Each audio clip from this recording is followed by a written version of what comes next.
বিএনপির অসভ্য বর্বর কর্তৃত্ববাদী বিএনপি নেতৃবৃন্দকে বলতে চাই, আপনাদের আন্দোলনের রণকৌশল সঠিক পথে নাই। একটি স্পষ্ট বক্তব্য দিতে চাই, আপনারাও যদি সেই একই পথে হাঁটেন, আপনাদের পরিণতিও আওয়ামী লীগ ফ্যাসিস্ট সরকারের মতো। শেখ হাসিনা রিজাইনও করেছে। আমি তার সাইন চিঠি পর্যন্ত নিজে দেখেছি। কয়েকজন সাংবাদিককে জিজ্ঞেস করেছি, ওনারা সত্যতা স্বীকার করেছেন। এটা এত কিছুর পরেও যদি কারো মধ্যে ন্যূনতম সন্দেহ থাকে যে শেখ হাসিনার আলাইকুম আমি গুরুত্বপূর্ণ দুইটি ভিডিও ফুটেজ নিয়ে আসলাম।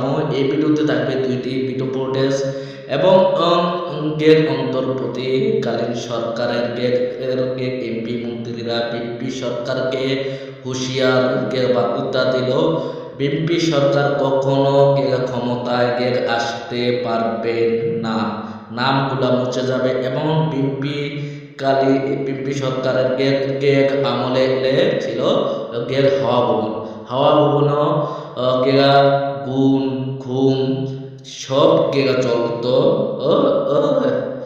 এবং শেখ হাসিনা পদত্যাগ করছে কি না করছে এই বিস্তারিত এই ভিডিওতে থাকবে।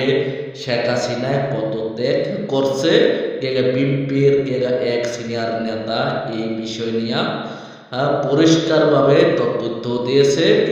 আপনারা দেখুন, দেখলে বুঝতে পারবেন। বিএনপির অসভ্য বর্বর কর্তৃত্ববাদী বিএনপি নেতৃবৃন্দকে বলতে চাই, আপনাদের আন্দোলনের রণকৌশল সঠিক পথে নাই। একটি স্পষ্ট বক্তব্য দিতে চাই, আপনারাও যদি সেই একই পথে হাঁটেন, আপনাদের পরিণতিও আওয়ামী লীগ ফ্যাসিস্ট সরকারের মতো একই রকম হবে। এইমাত্র লাইভে এসে বিএনপিকে আজীবনের জন্য নিষিদ্ধের দাবি জানিয়েছে বাংলাদেশের সকল রাজনৈতিক দল তথা গণ অধিকার পরিষদের নুরুল হক নূর, ইসলামী ছাত্র আন্দোলন এবং উপদেষ্টা আসিফ মাহমুদ, এছাড়াও বাংলাদেশের সকল স্তরের জনগণ। আমরা খালেদা জিয়াকে তারেক দেশ থেকে তাড়ালাম কেন? তখন শুধু শুনতাম, পত্রিকায় দেখতাম হাওয়া ভবন হাওয়া ভবন হাওয়া ভবন, ট্রান্সফার কেস, খাম্বা কেস, দুর্নীতি। আওয়ামী লীগ আমরা একই দেখছি। 5ই আগস্টের পরে যারা হত্যা করলো, গুম করলো, খুন করলো, চুরি করলো, ডাকাতি করলো, যারা চাঁদাবাজি শুরু করলো, তাদের এবার বিএনপিকেও আজীবনের জন্য নিষিদ্ধের দাবি জানিয়েছেন ইসলামী ছাত্র আন্দোলন, জামাতে ইসলামী সহ গণ অধিকার পরিষদের নূর এবং উপদেষ্টা আসিফ নজরুল সহ বাংলাদেশের সকল স্তরের জনগণ। বাংলাদেশের সকল রাজনৈতিক দল এবং জনগণ বলছেন, বিএনপি ক্ষমতায় এলে বাংলাদেশের অবস্থা আওয়ামী লীগের মতোই হবে, কেননা বিএনপিও আওয়ামী লীগের মতো ফ্যাসিবাদী সরকার। কেননা সবাই দাবি করেছেন, বিএনপির ইতিহাস ঘাটলে জানা যায় বিএনপি যখন ক্ষমতায় ছিল তখন তারাও কিন্তু জনগণের মৌলিক অধিকার বঞ্চিত করেছে, জনগণকে সকল সুযোগ সুবিধা থেকে বঞ্চিত করেছে। এছাড়াও ওই বিএনপি দলেরও কিন্তু আওয়ামী লীগের মতো গুম খুন করার ইতিহাস রয়েছে। তাই তারা বলে, যাদের ইতিহাসও আওয়ামী লীগের মতোই ফ্যাসিবাদী গুম খুনে ভরা, তাদেরকে যদি আবার ক্ষমতায় দেওয়া হয়, আবার এই দেশটাকে আওয়ামী লীগের মতো স্বৈরাচারী ব্যবহার করবে, গুম খুন এবং অত্যাচারে নির্যাতিত হবে সাধারণ মানুষ। বাংলাদেশের সকল রাজনৈতিক দলের দাবি, বিএনপিকেও আজীবনের জন্য রাজনৈতিক দল হিসেবে নিষিদ্ধ ঘোষণা করা হোক। যাদের ইতিহাস ঐতিহ্য আওয়ামী লীগের মতো ফ্যাসিবাদী সরকারি গুম খুনে ভরা, তাদের এই সরকারকে নিশ্চিহ্ন করে দেওয়া হোক। তো দর্শক, আপনাদের মতামত কি? আপনারা কি আদৌ বিএনপি সরকারকে ক্ষমতায় দেখতে চান? বিএনপি দলকে আগামী নির্বাচনে ভোট দিতে চান? আপনাদের শেখ হাসিনা রিজাইনও করেছে। আমি তার সাইন চিঠি পর্যন্ত নিজে দেখেছি। কয়েকজন সাংবাদিককে জিজ্ঞেস করেছি, ওনারা সত্যতা স্বীকার করেছেন। এটা এত কিছুর পরেও যদি কারো মধ্যে ন্যূনতম সন্দেহ থাকে যে শেখ হাসিনার স্ট্যাটাস কি, সেটা তাদের রিভাইজ করতে হবে। আমাদের বক্তব্য খুব পরিষ্কার।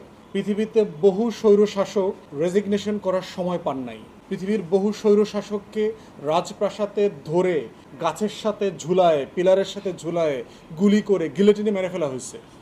গণহত্যার বিরুদ্ধে, মানবতা বিরোধী অপরাধ যেগুলো হয়েছে সেগুলোর বিষয়ে তাকে তো আমাদের জেরা করবার জন্য, প্রশ্ন করবার জন্য আদালতের সামনে উপস্থিত করতে হবে।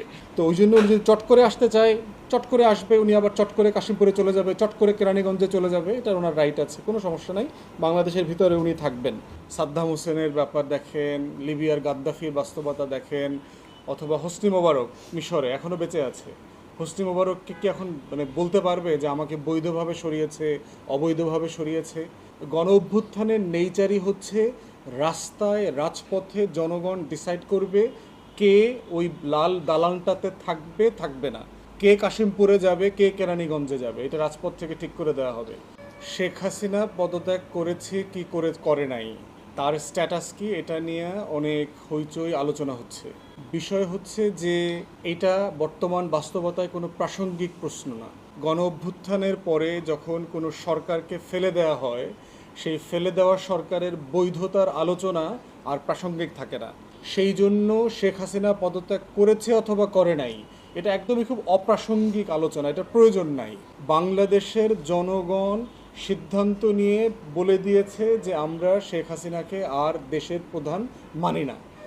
দ্বিতীয়ত হচ্ছে, শেখ হাসিনা দিল্লিতে পালিয়ে গেছে, এটার ভিডিও ফুটেজ আছে আমাদের কাছে, ডকুমেন্ট আছে। দিল্লির সরকার স্বীকার করেছে শেখ হাসিনা তাদের দেশে আছে আপাতত। কতদিন থাকবে আমরা সেটা জানি না। শেখ হাসিনার লাল পাসপোর্টটা বাংলাদেশ সরকার বাতিল করে দিয়েছে। অতএব শেখ হাসিনা যদি মনে করে থাকেন তিনি এখনও বৈধ শাসক, কিসের ভিত্তিতে তার বৈধতা? তিনি তো 16 বছর অবৈধভাবে দেশ শাসন করেছেন। দিল্লির সমর্থনে ভুয়া নির্বাচন, দিনের নির্বাচন, রাতের নির্বাচন, ভোট ডাকাতি, ডামি নির্বাচন, এগুলো করে তিনি ক্ষমতায় ছিলেন। তাহলে যার সিংহাসনে আরোহণটাই অবৈধ ছিল, যিনি প্রথম দিন থেকে অবৈধ শাসক ছিলেন, তাকে বৈধভাবে সরানোর প্রশ্ন কেন? তাই ইতিমধ্যে আমরা দাবি জানিয়েছি যে বন্দি বিনিময় চুক্তি যেটা ভারতের সাথে বাংলাদেশের আছে, সেটার মধ্য দিয়ে শেখ হাসিনাকে বাংলাদেশে ফিরায়ে নিয়ে আসবার জন্য চেষ্টা করতে হবে। দ্বিতীয় সোর্স যেটা আছে, ইন্টারপোলের মাধ্যমে অ্যারেস্ট ওয়ারেন্ট জারি করে তাকে প্রয়োজনে বাংলাদেশে ফিরায়ে নিয়ে আসতে হবে। আমরা তার বিচার চাই, ফাঁসি চাই না, বিচার চাই। আমরা যেটা বারবার, শাহবাগীদের সাথে আমাদের এই আন্দোলনের পার্থক্য হতে হবে। আমরা ইনসাফের সাথে ন্যায্যতার ভিত্তিতে শেখ হাসিনার, আওয়ামী লীগের নেতৃবৃন্দ যারা ছিলেন, অবৈধ সংসদ দখল করে যারা ছিলেন, সবার ন্যায্যতার ভিত্তিতে, ইনসাফের ভিত্তিতে বিচার চাই, তথ্য প্রমাণ সব কিছুর ভিত্তিতে। আসসালামু আলাইকুম আমার প্রিয় ভাই ও বোনেরা, আপনারা দূর দূরান্ত থেকে দেখছেন। আমি জানি আপনারা এই নিউজটা দেখার জন্য আপনারা মোবাইলের মধ্যে ভিডিওটা অন করছেন, আপনারা বিস্তারিত শুনছেন এবং জানছেন, এবং বিএনপি সরকার কিটা ক্ষমতায় আসতে পারবে কি না, এবং প্রধান মন্ত্রী শেখ হাসিনা পদত্যাগ করছে কি না করছে, বিস্তারিত এই ভিডিওতে আপনারা দেখছেন। আপনারা সবাই বিস্তারিত মতামত গুলা মেসেজের মাধ্যমে জানিয়ে দিবেন।